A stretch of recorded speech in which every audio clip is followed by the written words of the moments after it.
In this video, we're going to talk about the Gnu Mullair, Nicholas Muller's pro model, which is designed for his style of riding, which is fast, aggressive, with freestyle thrown in powder. This is a directional board, camber dominant. It's a throwback style board for those guys that really want something that they can charge with, spin with, and still get good float in powder.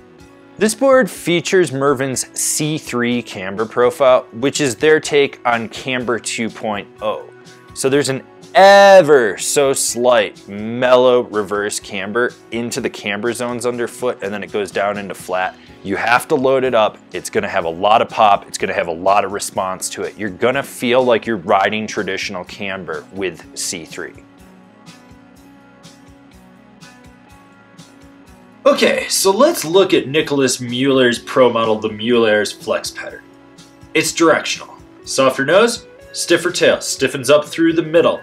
Little bit of torsional flex, but not a lot. This board is aggressive. This is for someone that is going to be charging. Now, how's the stability on it, you ask? It's fucking smooth, man. This thing absorbs chunder and chatter like you wouldn't believe. It's great for riding through variable terrain. You're not really gonna notice any chatter resonating up underfoot. You might see a little bit out in the tip, but it's not enough to even worry about. This board is very damp, very aggressive, very stiff. I see you're one of Nicholas Muller's #1 fans, John.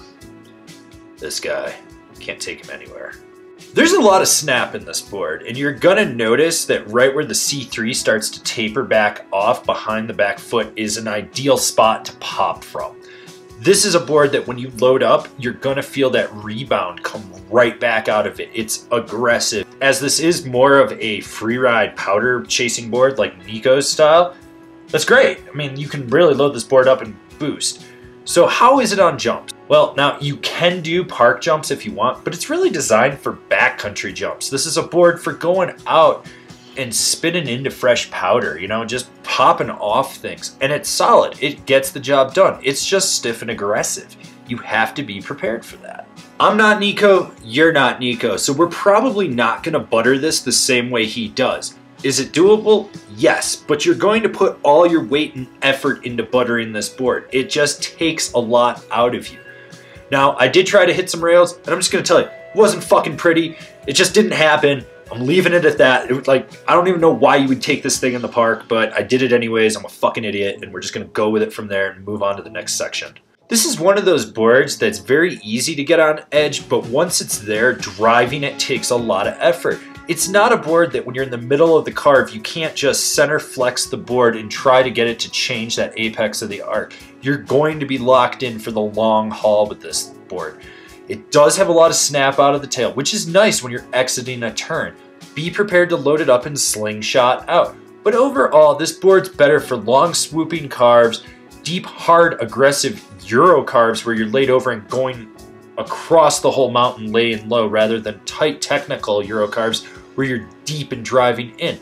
It's not a board for really quick, snappy, tight, edge to edge, deep turns. It's just not good for it. It's a little too stiff in my opinion. So who would I recommend this board for? Well, Nicholas Muller, of course, and you're not him. So this is definitely for that aggressive all mountain freestyle rider.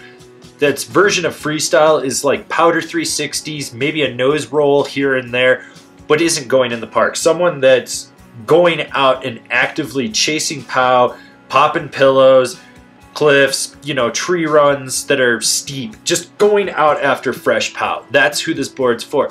What other boards are comparable to it, you might be saying? Here's the list that I have for you.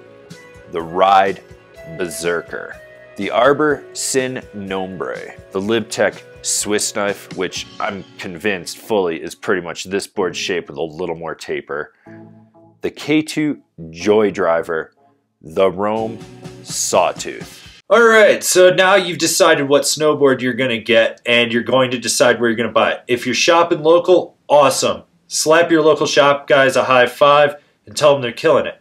But for those of you that are buying online, why don't you shop from one of the links we have down below? That way you support us and you get a deal on your snowboard. Don't forget to subscribe to our channel. That way you can see all the relevant or irrelevant snowboarding content that we're putting out for you guys. So smash that bell down below. That way you're getting a notification. And I'll see you guys in another video.